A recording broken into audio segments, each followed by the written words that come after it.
California Governor Gavin Newsom is now calling his city's homeless encampments unacceptable, which is odd since he's the guy who, made them acceptable, turning sidewalks into red carpet events for drug addicts, thieves, and unemployed CNN anchors. On Monday, he urged cities to ban the camps from sidewalks, parks, and other public areas. So after years of denying the problem, he's now pretending to fix it, which is like putting on a as you're leaving a whorehouse. When Greg Gutfeld sets his focus on Gavin Newsom, it's more than just a roast. It's a political takedown laced with sharp humor and biting sarcasm. With each punchline, he strips away the polished exterior to expose the disorder behind California's crumbling public image. Skyrocketing crime, departing companies, and theatrical politics, Gutfeld transforms it all into comedy gold. Newsom's hair might stay flawless, but his reputation doesn't make it through. California didn't get a governor, it got a non-stop publicity campaign. And Gutfeld's not falling for it. So if restoring order is evil, then the Dems are now the party of disorder. Turns out the only system they had was wokeism, and it rotted any basic principles the party had to begin with. Which is why, like Gavin himself, they're left looking at 2028's hopes going up in flames. And this time, no one is going to help them put it out. Gavin Newsom strolls into a room like he's trying out for a hair product ad, hair flawlessly styled and his ego shining brighter than the Golden Gate Bridge. But Greg Gutfeld doesn't waste a second. California's governor isn't stepping into a debate. He's stepping into a roast session, and the flames are blazing. Apparently, the baked bread exemption has puzzled observers for months, but Newsom told reporters it's just part of the sausage making of politics. So what's that mean, sausage making? We know it has nothing to do with Gavin cooking. He prefers dining out, especially when everyone else is locked down under threat of arrest. The phrase refers to the unpleasant way in which a process is carried out behind the scenes. When someone says, you don't want to know how the sausage is made, it's usually referring to something Greg dives right into the double standards, calling out how Newsom preaches about going green while cruising around on private jets like he's on vacation. It's like a vegan showing up to a cookout dressed head to toe in foie gras. Completely ridiculous. Meanwhile, wildfires are out of control, water supplies are running low, and California tops the charts in per-person carbon emissions. But hey, at least that selfie he snapped with a wine glass looked eco-friendly. California Governor Gavin Newsom and Mayor Karen Bass denounced the federal immigration raids. So now they don't want California to have ice or water. So last week, Newsom said he hopes the conservative Supreme Court will overturn the current law that bans his state from removing out-of-control homeless encampments. Imagine that. Well, what did you expect, Gavin? That the sanctuary seekers were going to show up in Winnipeg? Speaking of train wrecks, Greg tears into Newsom's housing fiasco like a pro wrecking crew. Here's a guy who can't manage to get a single home built for an average family, yet somehow churns out executive orders faster than you can say, permit gridlock. Blueprints disappear, red tape suffocates development, and every so-called affordable housing project ends up crammed into someone's driveway. And what's Gavin's latest fix? A billboard blitz, because nothing says we're tackling homelessness like some glossy posters. You could be the governor of any state. What would it be? And you might say, oh, I would be in Texas, live free or die. No, that's New Hampshire. Just live free, whatever. It's or just die. Die, or just, it's California.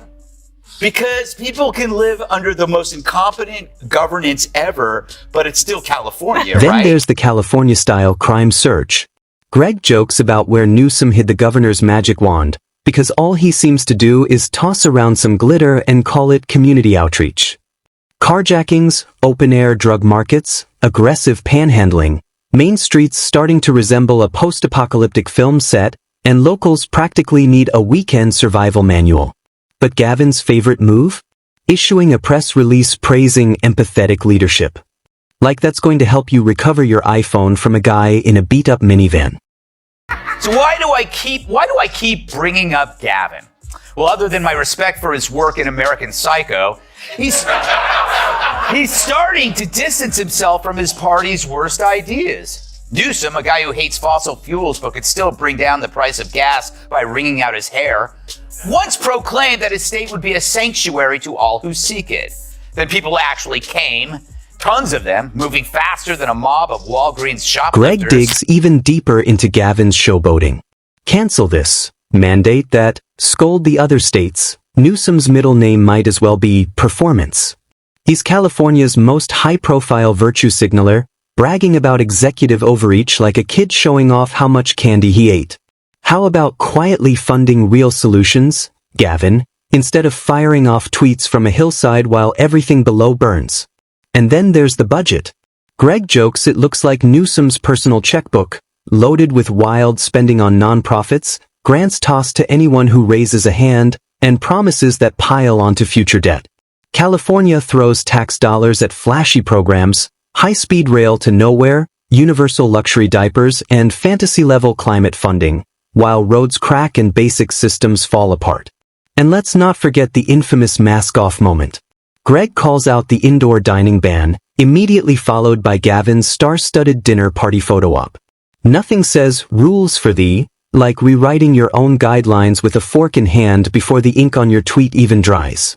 Gavin pulled it off with a grin, completely unfazed by the hypocrisy staring right back at him.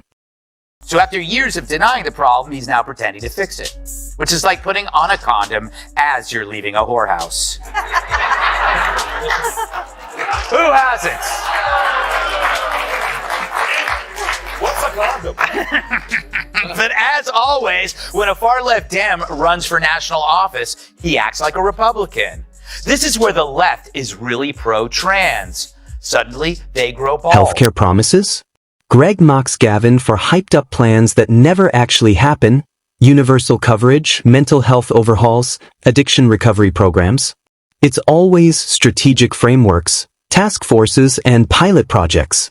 But head to your local clinic and you'll wait half a year for a routine appointment. Meanwhile, state leaders gush about their bold vision. Then comes the education meltdown. 12 schools shut their doors, parents are left scrambling, students fall further behind, and California's academic rankings keep slipping.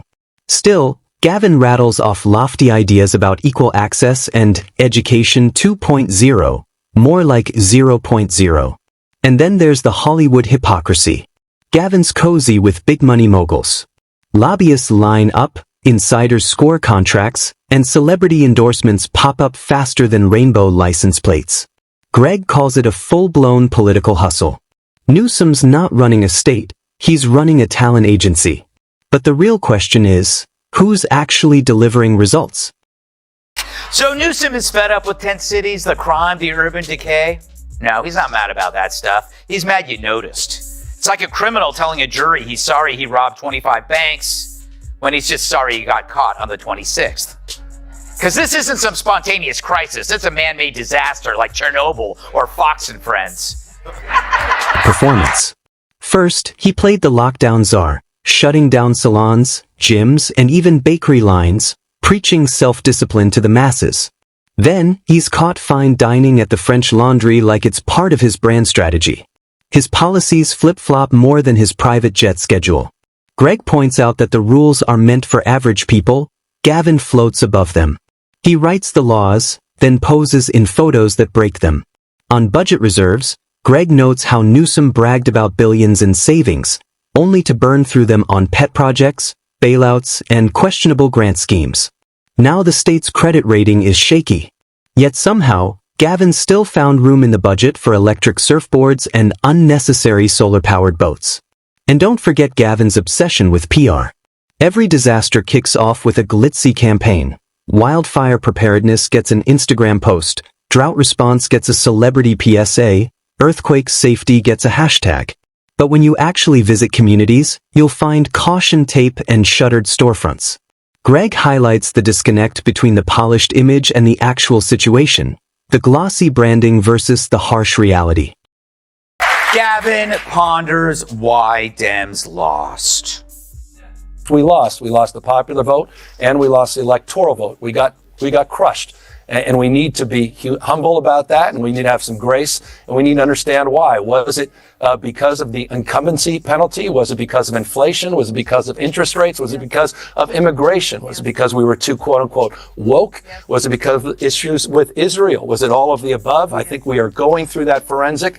We need to understand at the same time, we also have to push back against the whitewaters and headwinds of the Trump administration. Environmental blunders?